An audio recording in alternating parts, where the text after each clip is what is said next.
Hello everyone, Mr. Happy here and welcome to another lore segment on Final Fantasy XIV. It's been a while since I've done one of these, and while this won't be continuing our main story segments from before, it's something I've wanted to make a video about since we got our hands on Encyclopedia Eorzea. For a long time now, people have speculated over the identity of the 7 children of Midgard-Sormr. With the conclusion of the Dragonsong War, we have identified 5 of them: Nidhogg, Hraesvelgr, Ratatoskr, Tiamat, and Bahamut. Thanks now to Encyclopedia Eorzea, we have the names of the final 2 children, Azdaja and Vrtra. In this video, we will be covering Vrtra and his history in our world before trying to figure out where he fits on Hydaelyn. Just a heads up, this is part of a dual series of videos I am collaborating with Ethys on.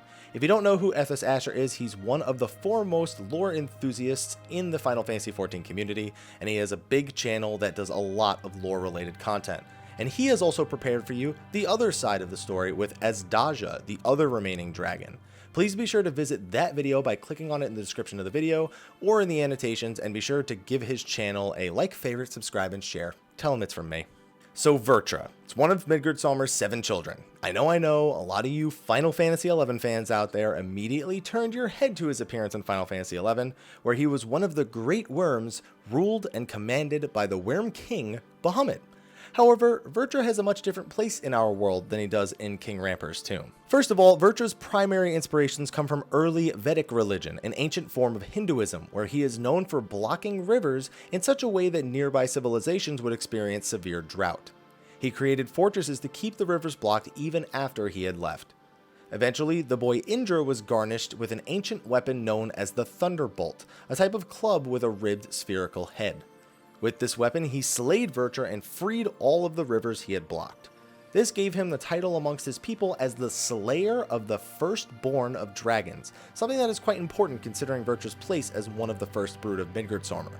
While there are other stories involving Vrtra, he is always put opposite to Indra, the king of the Devas and an immensely powerful Vedic deity. On top of that, Vrtra's intentions have never exactly lined up with man's needs or desires, and in fact, in some of the stories, he is directly referred to as a demon. All of this gives us fair reason to deduce an origin or location of him in Final Fantasy XIV. So first of all, a lot of people have been trying to figure out which of the 2 remaining children of Midgard-Sormr escaped from Azys Lla, as we know one of them did at some point. I am of the thought that it was not Vrtra and instead Azdaja, because where it places Vrtra in Hydaelyn's history just doesn't line up.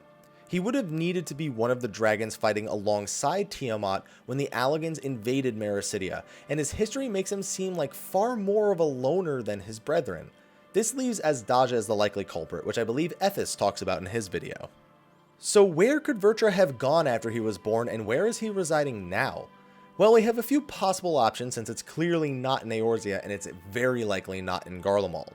We have the Northern Empty first, which consists of Old Sharlayan and Arslaint, as well as a bunch of other island chains, and it's one of the more likely locations due to its isolation from the rest of the world. If he is somewhere in the Northern Empty, it's likely he made his home an uninhabited island. However, this is a bit of a stretch. This is pretty much just saying, well, we don't know a lot about the area up there, so if he's up there, it would make sense because it would explain why we haven't heard of him up till now. There's really nothing to substantiate his presence there. I'm just not ruling it out. The New World, a giant landmass to the west of Eorzea, is one of the less likely places we are to find Vrtra as well, though much of the landmass has yet to really be explored. The pieces we do know that have been explored make no mention of dragons, instead focusing heavily on the nation of Mamelja and their capital, Mamuk. The southern seas are also fairly unlikely, as a great deal of interaction happens between Limsalomits and the islands of these seas, making it so if there was a dragon there, we'd probably know about it. Now, pretty much all of this up till now is, hey, we don't know a lot about these continents, so they're options, they're less likely, they're more likely, very little to substantiate a reason to think Vrtra is there or not.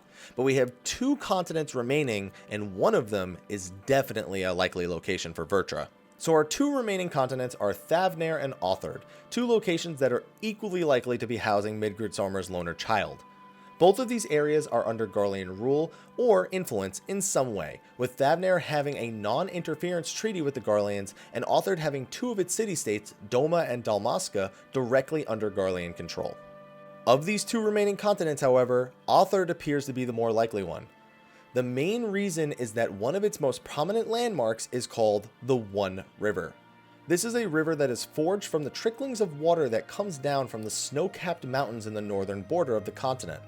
It is the widest river in all 3 of the great continents, and it fits very well within Vrtra's lore to be involved in some way with this area. While Vrtra may not appear to be blocking the rivers or creeks to starve the land out in Authard, similar to how he did in his Vedic origins, geographically speaking, mountains are known as a breeding land for dragons, and with the strong emphasis on Authard's rivers and their flow of water and how important it is to the success and the survival of the people there, this is where I'd peg Vrtra to be hiding out, in the northern mountains of Authard. Now that's not to say he couldn't have been in Thavnair either. We do have to remember that the Allagans didn't just reach into Mericidia like I mentioned earlier. They had influence in Aldenard and Ilsabard, Authard, and then they went to Mericidia. Now it's unlikely that they would have stuck Vrtra in Azizlaw, as everything in there seems to be ripped directly from Mericidia, but if they made it to Authard, and that really is where Vrtra made his home, then that means that they would have some point come in contact with him, and that he probably would have ended up in a similar scenario to that of Tiamat. In fact, perhaps he still is. We didn't know about Azizlaw floating above Eorzea. Who's to say there isn't another landmass like that floating somewhere above Authard, encasing Vrtra there?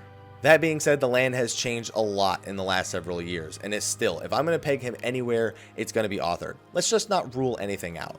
As for what he's actually doing there, that's another story, and there's much less to figure this out than there was his location. Vrtra's location in those mountains would put him quite close to Garlemald's border, thus putting him at great risk if he remains there now. As he or she is just a lone child of Midgardsormr, they may find it unreasonable to meddle in the problems of man and its wars, as it's likely that they would have no effect on the outcome, nor would it benefit this dragon in any way. However, just because he's in solitary for now doesn't mean that Vrtra's never going to make his appearance, especially if we, and when we, make our way to Authard. It's likely that when we get to Authard that Vrtra will be there waiting, but will he be a foe of the Empire or us?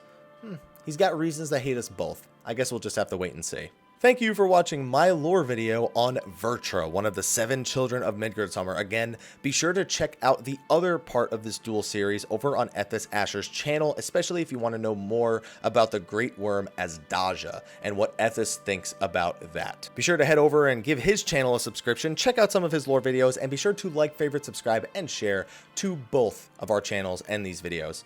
Thank you for watching, and I'll see you next time. Until then, take care.